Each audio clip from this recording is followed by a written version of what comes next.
उसको उल्टा लटका देता था नंगी करके और बहनों से पिटवाता था डंडा से। जिगर मुरादाबादी ने जमाने पहले एक शेर लिखा था, ये इश्क नहीं आसान, बस इतना समझ लीजिए, एक आग का दरिया है और डूब कर जाना है। हालांकि शायर ने जिस वक्त अपना यह ख्याल शेर में जिस वजह से ढाला था, उस समय उनका मकसद कुछ और था। उन्होंने उस वक्त ये लाइन उन आशिकों के दर्द का ख्याल करते हुए लिखी थी जिनके लिए इश्क करना किसी चुनौती से कम नहीं होती थी। मगर आज के इस दौर में इसी शेर के मायने बदल गए हैं। कम से कम वाराणसी की अंजू पांडे तस्वीर में जो चेहरा दिख रहा है, उससे भी ज्यादा दर्दनाक उस चेहरे के पीछे छुपा उसका दर्द है। ये ऐसा दर्द है जिसे सुनने वाला भी तड़प उठता है। इससे पहले इस चेहरे पर उतर आई दर्द की झुर्रियों की दास्तां हम आपको बताएं। सबसे पहले तो इस मासूम की दर्दनाक गुहार के शब्दों पर गौर करना बेहद जरूरी है। ये अंजू पांडे हैं। अंजू पांडे ने अपने घर वालों की मर्जी के खिलाफ अपनी मनमर्जी से अपनी पसंद के लड़के को अपना जीवन साथी बनाया था। मगर आज उसी अंजू की ये गुहार उन तमाम लड़कियों के लिए है जो अपने घर वालों की मर्जी के खिलाफ जाकर अपने जीवन के सपने देखती हैं और अपना सपनों का संसार बसाने के लिए घर से निकल पड़ती हैं। अंजू का कहना है, कोई भी अपने माँ बाप का कहना मत टालना, कभी लव मैरिज मत करना, क्योंकि लव मैरिज से बड़ा पाप कोई नहीं है। उसे गर्म सलाखों से दागा, उसे उल्टा लटका कर पीटा। जब भूख लगी तो खाने को इंसानी गंदगी परोस दी, जब प्यास लगी तो पेशाब पिला दिया। ये सब कुछ इसलिए किया जा रहा था ताकि अंजू किसी तरह मौत की आगोश में चली जाए। किस्मत से अंजू ने जिंदगी की डोर को मजबूती से पकड़े रखा और किसी तरह उन जालिमों के चंगुल से निकल भागी और अब अपने मायके में बैठी इंसाफ की तरफ टकटकी लगाए देख रही है। आखिर अंजू को ये कहने की नौबत क्यों आई? ऐसा अंजू के साथ क्या हुआ जिसने उस लड़की को प्यार जैसे पाक शब्द के साथ नफरत करने को मजबूर कर दिया? तो इसकी एक लंबी और दर्दनाक दास्तां है। अंजू की जो हालत आप इस वक्त देख रहे हैं, अंजू हमेशा से ऐसी नहीं थी।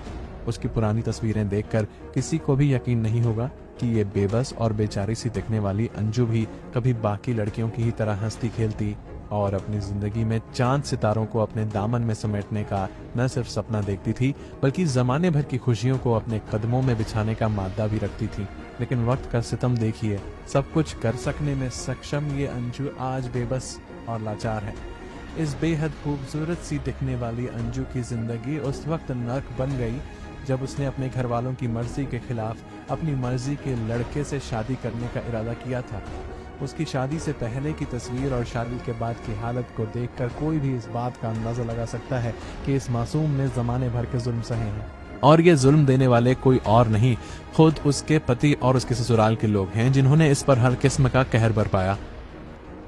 लव मैरिज के बाद दहेज में मायके से 4 लाख रुपए न मंगवा पाने पर एक विवाहिता का जीवन उसकी ससुराल के लोगों ने नरक सरीखा बना दिया। अंजू पांडे ने पुलिस को बताया कि उनकी लव मैरिज हुई थी।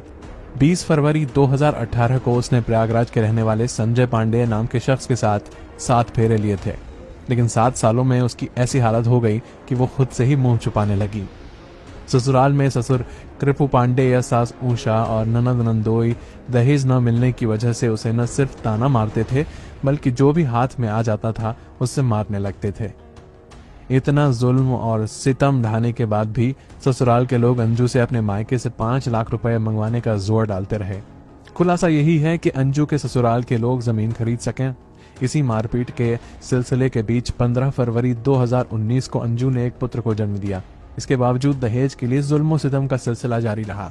उनके पिता ने 1 लाख रुपए ससुराल वालों को दिया तो कुछ दिन तक सब ठीक रहा, लेकिन उसके बाद फिर अंजू पर जुल्म ढाए जाने लगे। गरज ये कि जैसे भी हो अपने मायके से वो 4 लाख रुपए और मंगवा दे। अंजू के शरीर का कोई भी ऐसा हिस्सा नहीं है जहां उसकी ससुराल वालों ने अपने जुल्म के निशान न छोड़े हों। खुद अंजू ने जब अपनी आप बीती टीवी के कैमरे पर आकर कही तो देखने और सुनने वालों के रोंगटे खड़े हो गए। अंजू जब ससुराल वालों के चंगुल से निकलकर छत को फांदकर जैसे तैसे मायके पहुंची तो उसकी हालत देखकर खुद उसकी माँ और पिता उसे पहचान नहीं सके थे। बीएड तक पढ़ाई करने वाली अंजू अब पूरी तरह से तनहा है। उसके बच्चे भी उसके पति के पास हैं।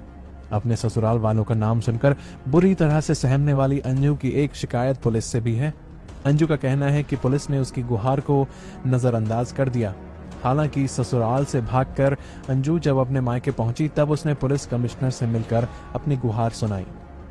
वाराणसी के पास डेलवरिया की रहने वाली अंजू पांडे की तहरीर के आधार पर जैतपुरा थाने में नई बस्ती लहरतारा के रहने वाले उसके पति संजय पांडेय, ससुर कृपु पांडेय, सास उषा पांडेय, ननद खुशबू पांडेय, पूना पांडेय व प्रियंका पांडेय और नंदोई दीपक पांडेय व संजीव पांडेय के खिलाफ दहेज उत्पीड़न समेत कई संगीन आरोपों में मुकदमा दर्ज करवाया। इतना ही नहीं, अंजू को अब ये कहने में जरा भी हिचक नहीं होती कि उसके ससुराल वालों का वही हाल होना चाहिए जो उन सब ने मिलकर उसका हाल किया है। उन्हें भी वैसे ही तड़पाया जाए, उन्हें भी वैसे ही मारा जाए और उन्हें भी गर्म सलाखों से दागा जाए। जिस संजय पांडे को वो दिलो जान से चाहती थी, अब उसी संजय पांडे का नाम सुनते ही उसकी आंखों में गुस्से और नफरत की आग साफ नजर आने लगती है। कई महीनों तक अस्पताल में अपना इलाज करवाने के बाद अब अंजू की बस एक ही चाहत है। 26 साल की हो चुकी अंजू के लिए ये जिंदगी करीब करीब नर्क बन चुकी है। फिलहाल उसका एक ही मकसद है कि जैसे भी हो उसकी जिंदगी को तबाह करने वालों को उनके अंजाम तक पहुंचाना, और इसके लिए अंजू लगातार कानून की चौखट पर गुहार लगा रही है। अंजू की मां अब सारा दिन अपनी बेटी की हालत देखकर रोती रहती है। उनकी भी यही गुहार है कि जैसे भी हो उन दरिंदों को सख्त से सख्त सजा दी जाए। इसी प्रकार की सच्ची कहानियों के लिए चैनल को सब्सक्राइब करें